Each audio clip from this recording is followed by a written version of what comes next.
threat of global catastrophe has never been greater. The chain of events that could unravel our society could come from anywhere and without warning. Imagine a world without government, food, water, or power. I'm Rudy Reyes. I've served 7 years as a recon Marine. I fought in Iraq and Afghanistan. I've been trained to survive extreme conditions. I'm going to show you how to survive after Armageddon.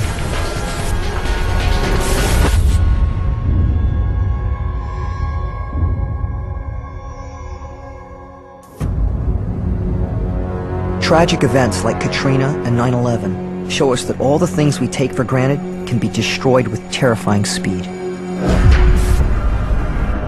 Homeland Security tells us to prepare for 72 hours after a major disaster. But what happens if there is no Homeland Security? No law, no one to help you. If you survived a catastrophic disaster, you would probably emerge into a very different world. Everything will have changed, and I mean everything. The people you might meet, where you get food, water, how you make shelter, they either won't exist, or they can't be trusted. But the resources you will need to survive are out there, and I'll show you how to find them.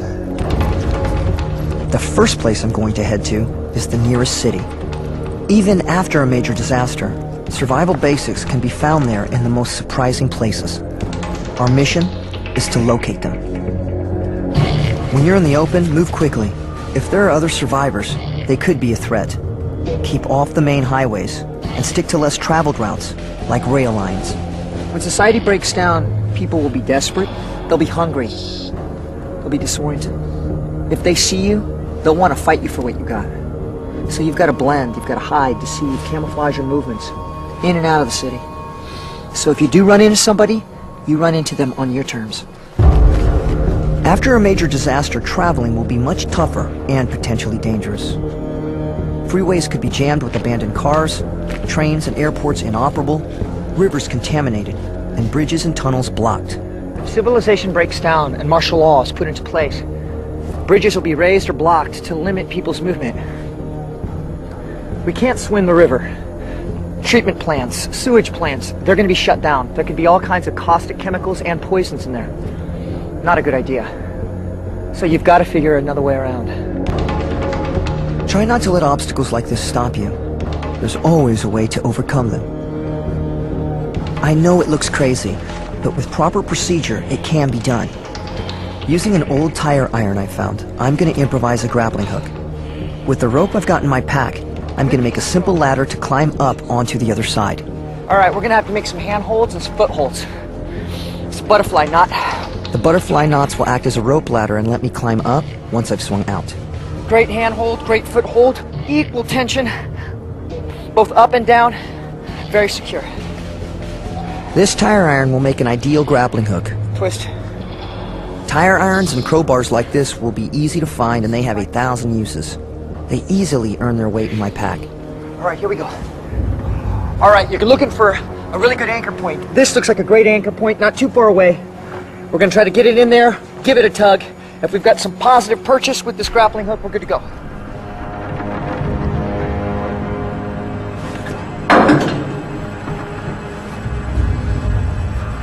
That feels positive. You got to have confidence in your abilities.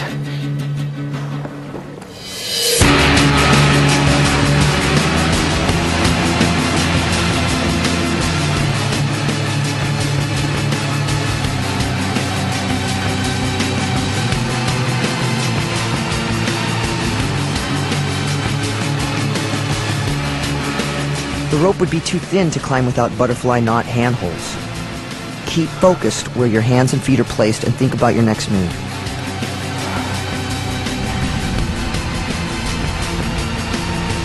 Don't ever let your concentration falter. It's a long way down to the river.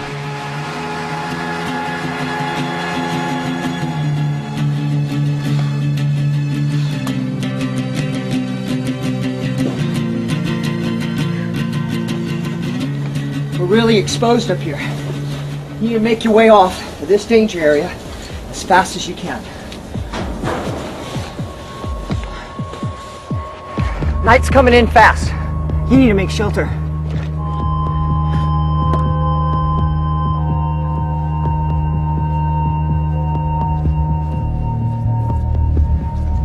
These broke down buildings, they look scary. But the light's fading. You need to get some cover, concealment, some shelter.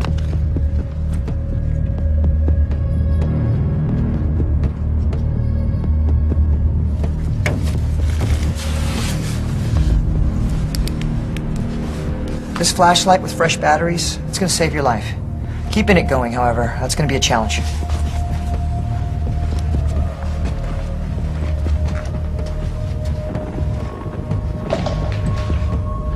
Every time you move into a new area, you do a security sweep.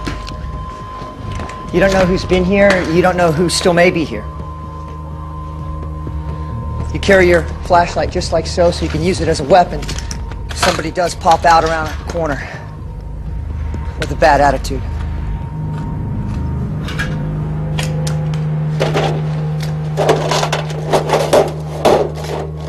Steel wool. This is really good for fire making. It makes excellent tinder. If you find some, make sure you stow it away. It really comes in handy. What used to be junk could now save your life. Now I'm looking for the best place to stay, and I'm thinking tactically. The second floor is good. It's high enough to hear anyone coming and low enough to jump if you need to make a hasty exit. Remember to cover your tracks. All right, a few things to consider with the harbor site. You want a place that's secure and secluded. Also, you need to be able to fight and defend yourself from this position, and you need an escape. If you got to make a hasty retreat, it's got to be something that you can get to and get out fast. It's not the Hilton, but it's going to do good for us.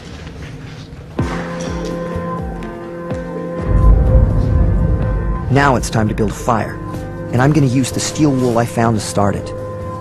Let's fray it up a bit. There we go. Because as these little baby wires get pulled out from the big mass, they're going to catch a lot easier. And now here's the trick. All right, you're going to take this power source, this battery, 9 volt, and you're going to put it to this steel wool. Make sure you don't stow these supplies together, because it'll go up. Just like this. This is known as joule heating. The fine filaments of the steel wool glow red hot when they come into contact with an electrical power source like a battery.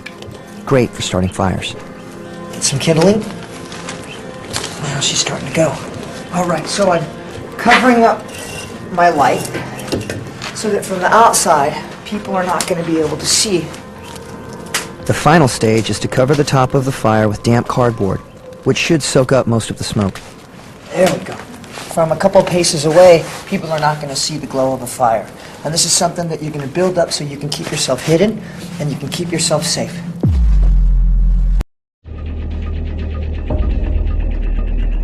We're moving closer to downtown, on a mission to establish a secure home base.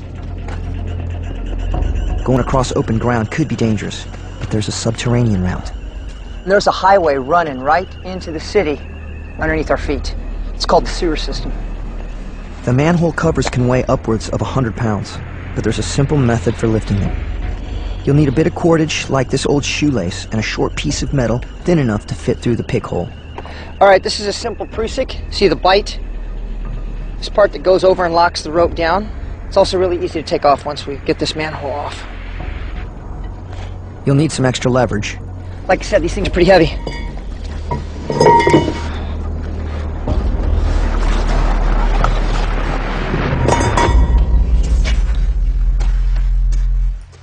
Sewers serve as drainage for the road network above ground and follow almost the exact same route. The map I found in the library can lead us safely downtown. All right, out with the map. Our destination is 23rd and 7th. Here we are. We've got 2 major intersections and then a dogleg, and we'll be at our destination. You can expect sewers will be a very different place from today. They'll no longer be in use, and with repeated flushing from storm drainage, they'll be much cleaner. You wouldn't want to set up home here, but it will make them into an effective underground highway. This marker says that we're at a street intersection. You see this manhole up here. If I was about 15 feet tall, it'd be no problem, but this is 21st and 5th. According to our map, we are getting closer.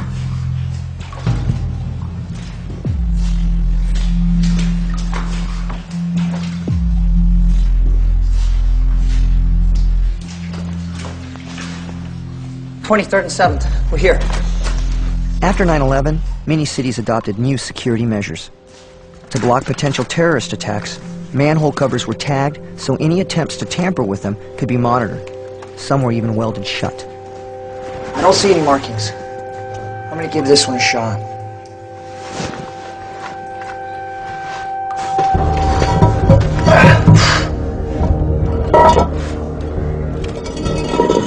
To set up a home base, we're on our way to a place you'd never expect. A hospital. Not for medicine, for power. During a crisis, hospitals become the focus of intense hostility. Places like hospitals will be on the front lines. Desperate people stop at absolutely nothing to get a hold of medicine. They'll ransack the hospitals. But what you'll be counting on is they're going to overlook a major resource that's staring at them right in the face. And that's the ability to make their own power.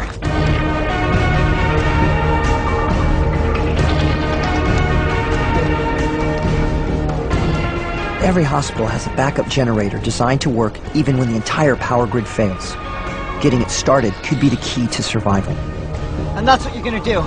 You're going to find a way into that backup generator, and you're going to make a base here.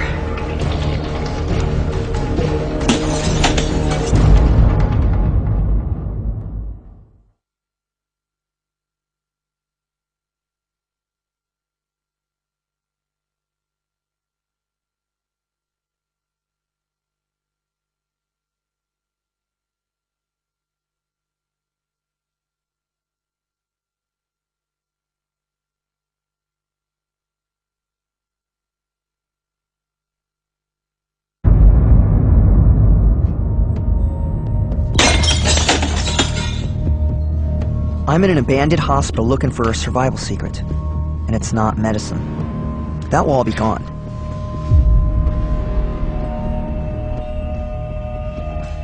When Katrina struck, some of the city's hospitals and other healthcare resources were destroyed or inoperable. The number of patients who needed help far exceeded supplies and personnel. The situation became so desperate that within hours, pharmacies and clinics were looted and raided. Drugs and medicines were only available through a black market economy. But I'm looking for something the looters might have overlooked. The backup power generator.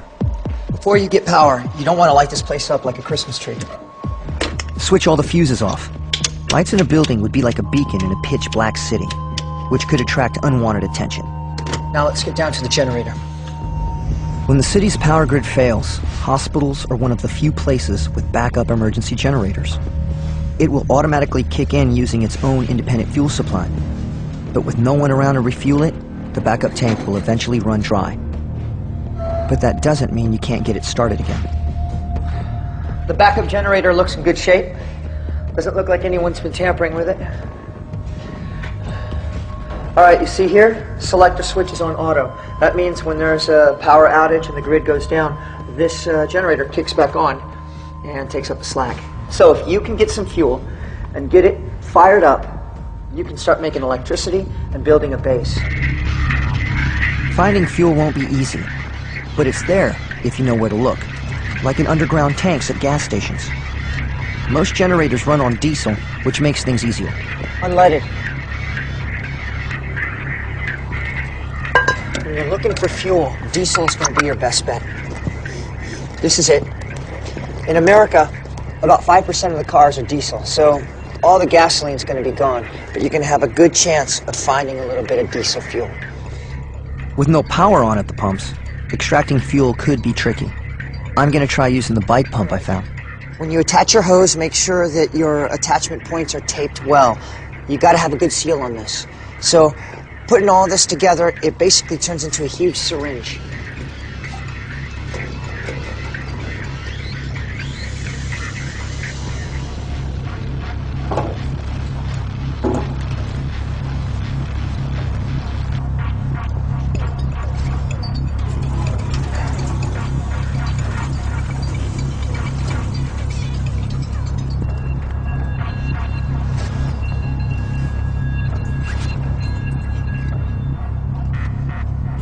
There's not much in the tank, but every drop will be precious, and you need to make sure you get all you can. And stay on the lookout for anything else you can use. See that? It's a battery.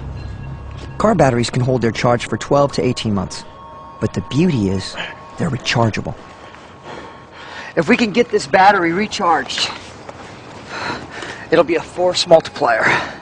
A force multiplier is any factor that can increase your effectiveness. Not a bad haul. With a charged car battery, you'll have the potential to get a vehicle running, which will dramatically improve your circumstances. It may not be much fuel, but it should be enough to get the generator back up and running, at least for a short while. Be as careful as you can. Remember, this is the most precious commodity. Fuel and power. Let's see if this works. Woo! You did it! All right, you got about 4 or 5 hours max to use to charge up batteries and to set up your base. So let's get going. With the generator running, the car battery I found can now be charged. All right. And it's time to switch on the switches. The security office makes an ideal home base, with a bonus. With the power back on, the entrances can be monitored with a closed-circuit television.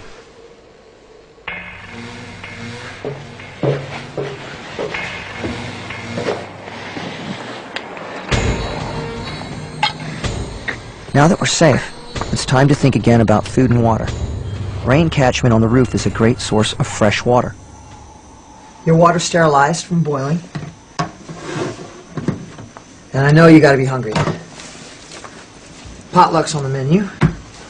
Without labels, you're just going to have to get used to eating whatever you can get a hold of. See what we got. Sweet corn. Tastes great. Cat food, green beans, or I don't know, some kind of potted meat. Let's see. All right. Vienna sausages. Kind of reminds me of my grade school lunches. Right now, basic needs like food, water, and shelter are under control.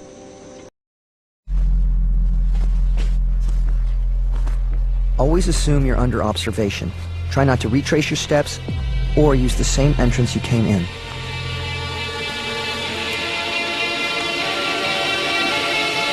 In this building, and in many others, there is a way out you've probably never considered. But in an emergency, it could save your life. Great, this is exactly what we're looking for. Now, keep in mind, without power, the elevator is going to be a lot tougher to open on this side than on the other side. But normally there's some kind of catch. They're designed so that if there's an emergency, people can escape them. Let's give it a go.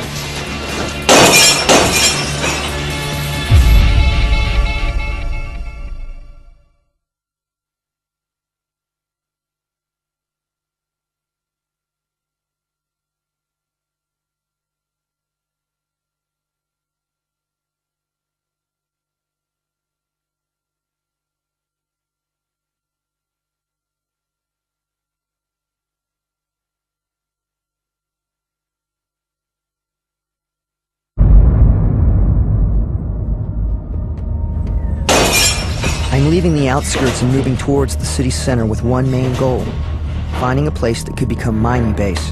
But before I go, here's a great way to leave a building: through the elevator shaft. In an emergency, this trick could get you out without being spotted. These elevator shafts, they're one of the strongest constructed elements in a building. This is what you're going to use to get down.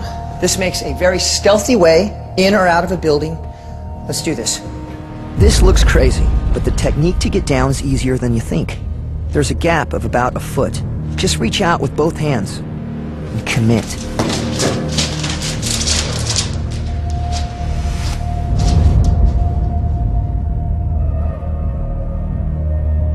Make sure your feet are pressing tight against the cable as well. This will give your arms a break. To give you an idea of how strong the cables are, a typical freight elevator like this one carries about 8,000 pounds. Each of these 4 cables can hold that load alone.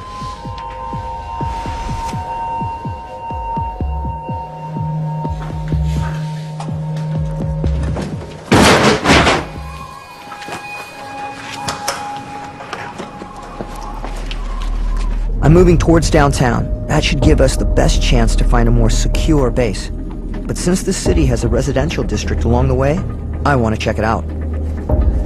As disaster unfolds, residential neighborhoods like this could become conflict areas. Many people's natural instinct is to leave, take as many of their belongings as they can, and head for the roads. It's called the flight response. Looters then fill the vacuum. But a place like this could still offer rich pickings. Look out for houses with windows or doors intact, or even better, still locked. I know it's totally counterintuitive that we're going to break this door in, but this is not somebody's home anymore. This is your survival. This is your way to your next mission. There's some good tools, resources, maybe food that we could use in here. When you're making an entry, it's about speed, surprise, violence of action. You need to be ready for anything, and I mean anything, that's on the other side of this door. Let's do this.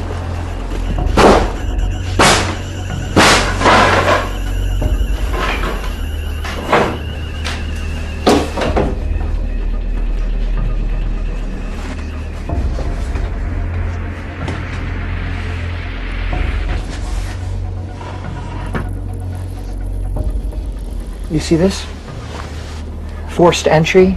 I don't know if that was a month ago, a week ago. It could have been 5 minutes ago. So you got to think about things like that. You got to be looking for signs of movement, signs of people. People could be our friend, they could also be our enemy. If things fall apart and civilization is in pieces, you can only rely on one person first, and that's you.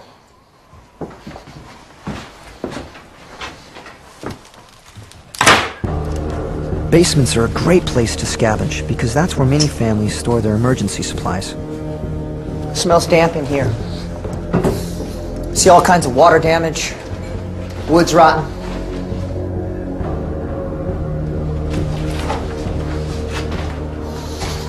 Here we go. This is freaking treasure. This is sustainability. We used to say chow is continuous. It's good. Cans of food aren't indestructible. Seals can break, air can get inside, introducing bacteria and diseases like botulism. Oh, listen to this. You hear that? Rotten. Obviously, air has gotten in there, and this is a no-go. All right, let's throw this good stuff in our rucksack. Let's check out the garage. You look around here, this could easily be your uncle's garage. But when society breaks down, this is exactly what could happen. A garage that used to be filled with tools, filled with equipment, they're still here. Don't let all this junk take you away from that fact. Let's go find some. Oh, this is a real good piece of gear. Bicycle pump.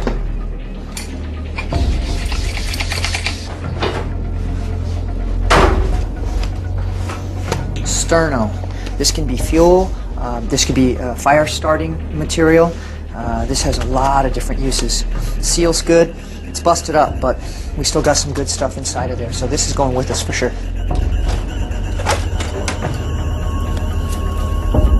So far I've found some food and equipment, but there's another need just as vital. Information. In a world with no power, internet, or cell phones, information could come from a place you'd never expect. And that's where I'm heading now. Shh. Library. Libraries are full of information. Anything from mechanical and electronic to pharmaceutical first aid. And of course maps. Maps of the city and the surrounding area are going to help you find more resources, find more supplies. Now before the apocalypse, you probably did not have a library card. But after the apocalypse, this place, it'll be your best friend. You'd expect that libraries would be an immediate target. But in New Orleans, one of the few resources not to be attacked during the crisis was the City Library Service. Not one of the libraries across the district reported being looted. After Katrina, with internet and cell phones down, libraries became a life-saving service, providing information that couldn't be got anywhere else.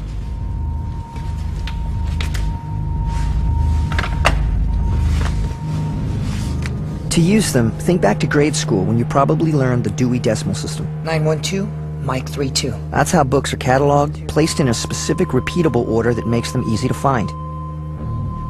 The first set of numbers refers to the category. Geography and mapping is in the 900s.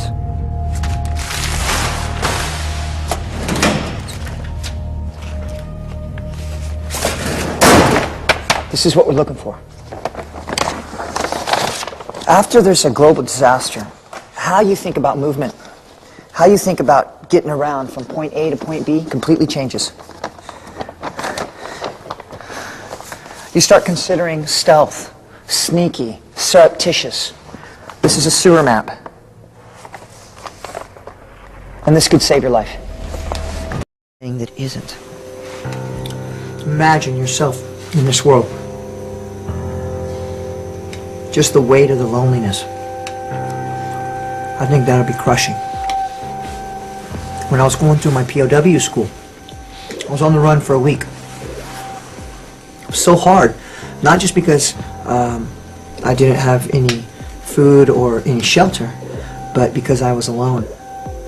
And when I finally was captured and I was put in this little 2x2 concrete cell, I've been tortured a bit and beat up a bit. Actually, it really saved me because I could hear one of my fellow brothers tapping on the cell next to me. And that human contact and that sign that I was not alone, it gave me hope. I know if this really happened to me, I'd have to keep driving on till I found someone, till I made some contact. I'd have to have the dream that we could rebuild, that I could rebuild. And I know I couldn't do it on my own.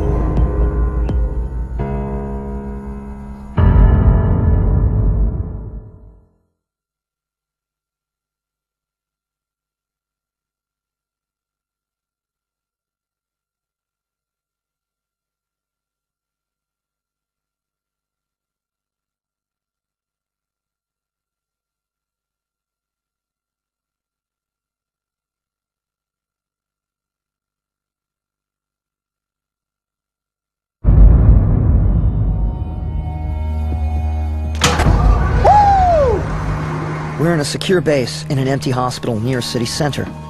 For the time being, survival basics are under control.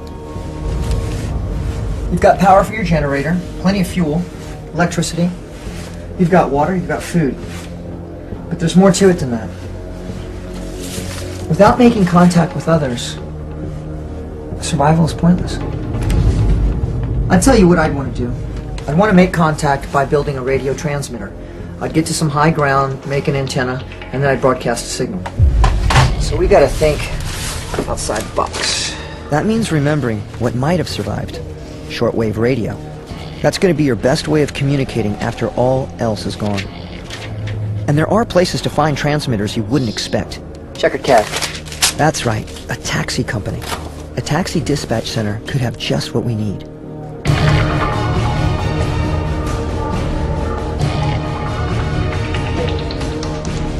Remember to always move quickly and cautiously. It's more difficult to maintain an advantage in urban areas.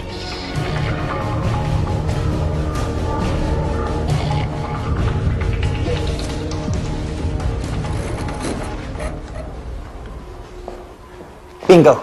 This is what we're looking for. This taxi cab dispatch center has all the communication gear we need. Right here is a power source. This is a 12-volt dry cell battery. It's heavy, but it's worth its weight because unlike a wet cell, it'll hold a charge for a long time. All right, let's see what we got here. Tape recorder, good to go. CBs, radios. All right, we've got a loose one. Might be busted. Gotta check it. And bingo, we're in business.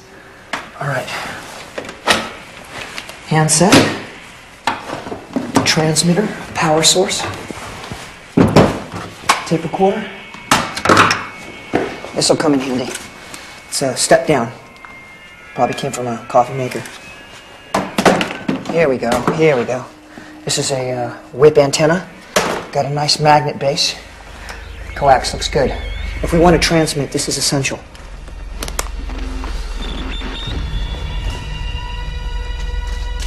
To increase the range of the transmitter, we need to get to higher ground.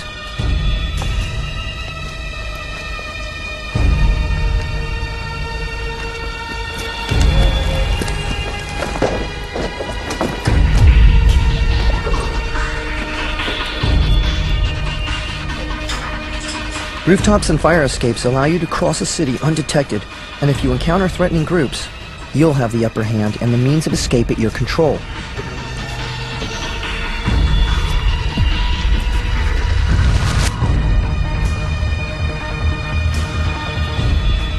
Radio transmitters used by taxi companies are good on the ground for only a short distance.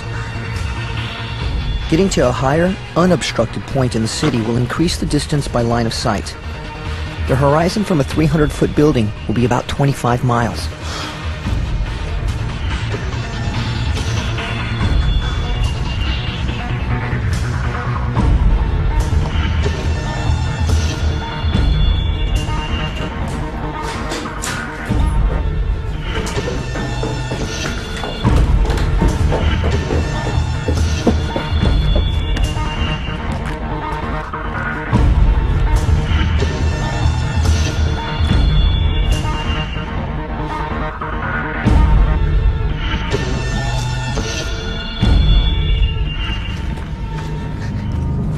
Before you can broadcast your message, you'll need to assemble your transmitting equipment. And we're ready to build.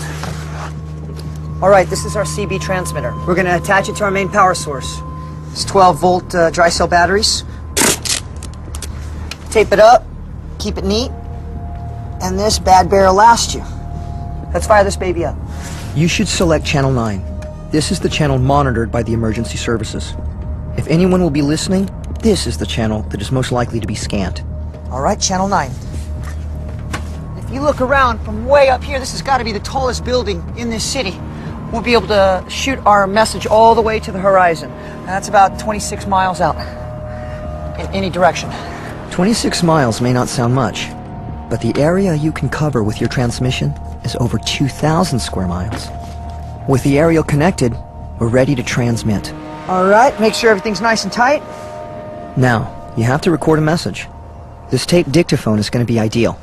All right, the information you want to put on this is your name, your status, you're alone, and then what destination or where you're going to next. It's got to be a no-kidding terrain feature, a city, a town, a bridge, some specific intersection.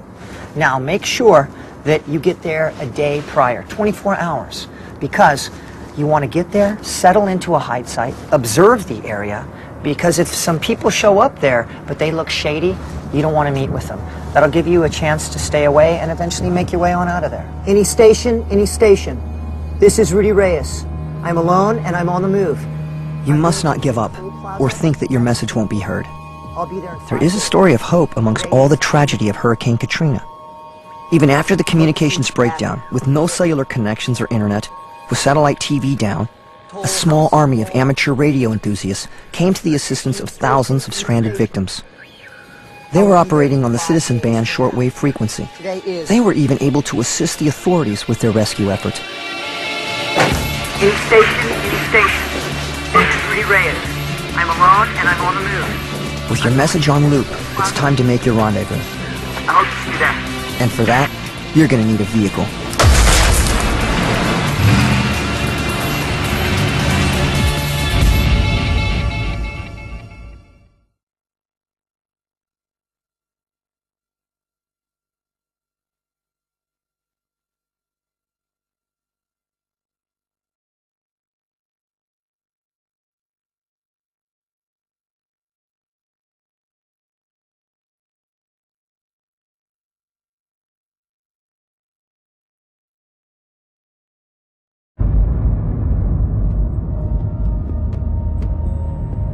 I'm Rudy Reyes. I'm showing you how you can survive if Armageddon comes.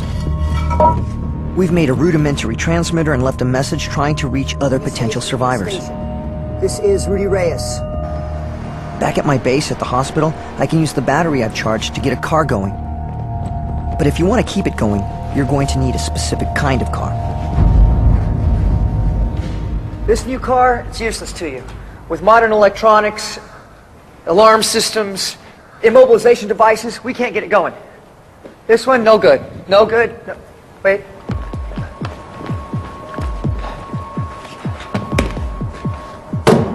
This old girl's gonna work for us. It's got something different than all the other cars do. They run on gasoline, she runs on diesel. Diesel engines are also super tough, super reliable, very rugged. Matter of fact, so rugged, we could even make our own fuel for this girl.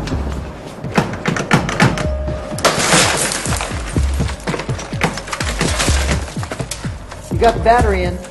Let's see if we can hotwire this baby. All right, we cut these 2 wires. We also have to cut the brown one. Brown one is the starter. Now we could try to work this from the other side in the engine, but you want to be as low profile as possible all the time. Expose them just a little bit more. Twist them together. And that's the sound of the power coming on. So we are just one step away from getting this girl up and running. Last but not least, stripping away this starter wire here. Touch them together. You hear that? We got wheels. You got a quarter tank of gas, and it's not going to last you long. But I know where you can get more.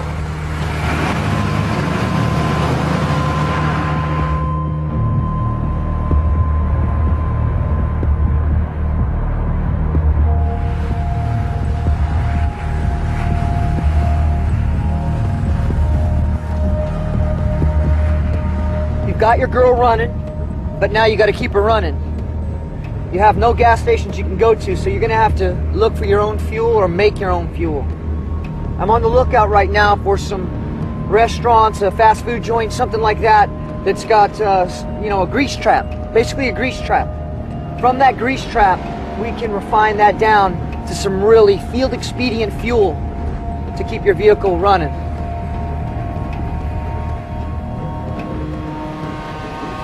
This is what we're looking for. Extracting filthy grease from this trap isn't everyone's idea of a good time. But this stuff is going to be like gold to you. All right, let's get into it. Let's see. I want to try to scrape off the top of this white muck and get that kind of clean looking, well, I mean relatively clean looking oil here. Yeah! This is the good stuff right here. No debris, it's pretty clear. This is what you want. You could use the grease in your engine as it is, but it would soon clog if you allowed it to cool. To make it run smoother, you're going to have to cook down the grease and find a covert place to light your fire.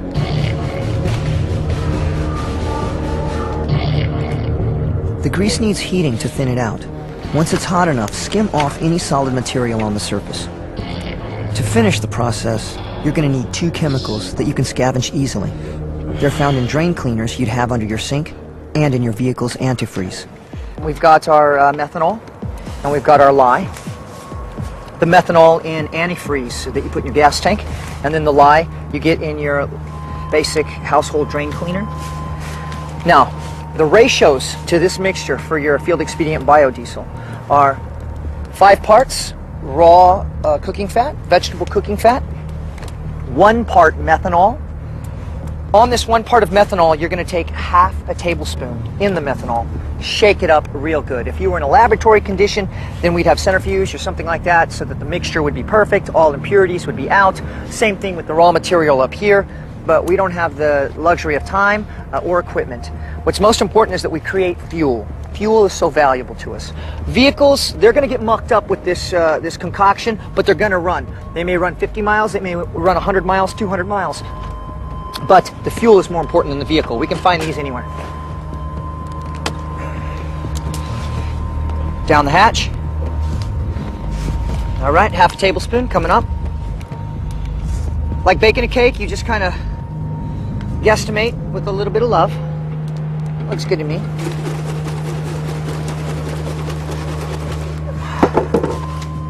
Again, be careful, it's hot.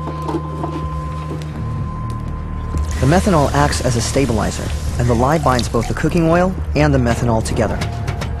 Allow the mixture to cool before pouring it into the tank. All right, this is going to be our filter. Making sure it's going in there.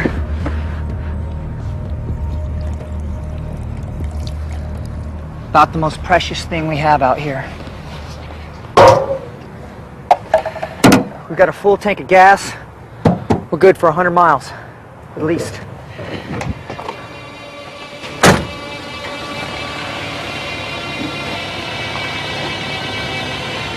How you survive after a disaster is up to you. Depends on what kind of person you are. Depends on what kind of world you find yourself in. You could stay, eke out some kind of survival, but for me, I would want something more. I'd want to see what else is out here. More importantly, I would want to see who else is out here.